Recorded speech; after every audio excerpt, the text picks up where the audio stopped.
Hi, welcome to another video. So, Gemini CL. I just dropped two pretty big updates back to back, version 0.30 and version 0.31, and there's a lot of new stuff packed into both of them. We're talking new model support, an experimental browser agent, a brand new SDK, major policy engine upgrades, UI improvements, and more. So, let's get right into it. Now, let's start with version 0.30, which came out on February 25th. This one has four main areas of improvement. The biggest thing here is the introduction of the initial SDK package. This is quite great to see because it basically opens up Gemini CLI for developers who want to build on top of it. The SDK lets you create dynamic system instructions, which means you can change how the AI behaves on the fly, depending on the context. It also introduces something called session context for SDK tool calls. So basically, your custom tools now have access to the session state, which makes them way more powerful. And on top of that, it adds support for custom skills. So, if you've been wanting to extend Gemini CLI with your own workflows and your own specific capabilities, this is how you can do it now. I think this is a really smart move by Google, because the more extensible these tools are, the more useful they become for real-world projects, which is pretty cool for sure. Then, they've also made some serious improvements to the policy engine. There's a new -- policy flag that lets you define your own user policies directly from the command line. So, instead of having to go into config files and manually set things up, you can just pass your policy inline when you run a command. They've also introduced strict seatbelt profiles, which basically give you tighter control over what the AI can and cannot do during a session. And the old -- allowed tools flag is now deprecated in favor of the new policy engine. So, if you've been using that old flag, you'll want to switch over to the policy system instead. It's more flexible and more powerful overall. I think the direction they're going with the policy engine is really good, because as these AI tools get more capable, you really do need better ways to control and restrict what they can access. On the UI side, they've added a generic searchable list for settings and extensions, which is a nice quality of life improvement. If you've ever had to dig through settings to find a specific option, you know how annoying that can be. Now you can just search for it. There are also new Solarized themes, which is great if you're into that color scheme.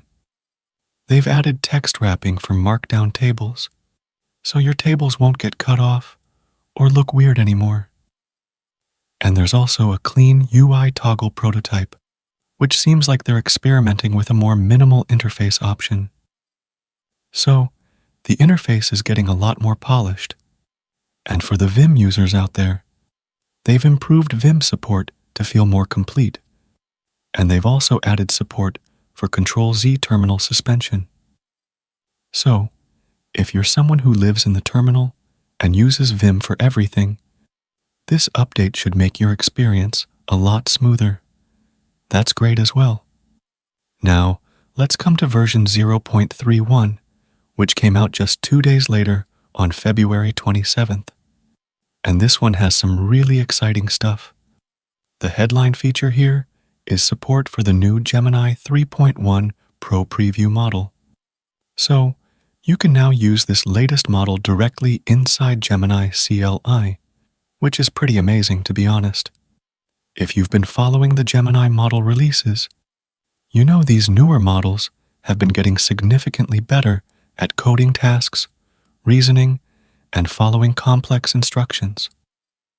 Having immediate access to the preview model right in your terminal is a big deal because it means you don't have to wait for it to roll out everywhere else.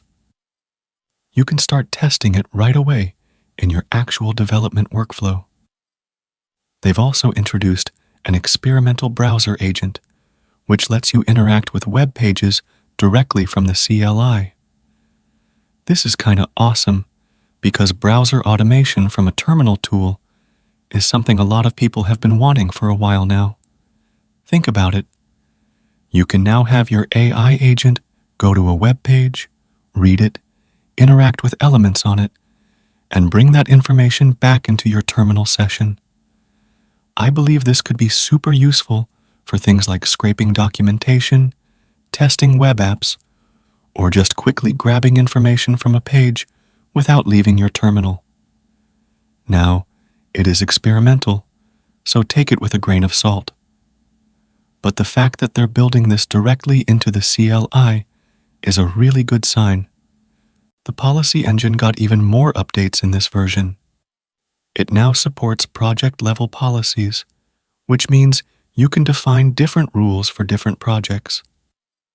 So, if you have one project where you want the AI to have full access and another where you want it locked down, you can set that up at the project level. It also adds MCP server wildcards, so you can use wildcard patterns when configuring which MCP servers are allowed. And there's tool annotation matching, which gives you even more fine-grained control over what your tools can and can't do. So, between version 0.30 and 0.31, the policy engine has gotten a massive upgrade overall. And finally, there are web fetch improvements.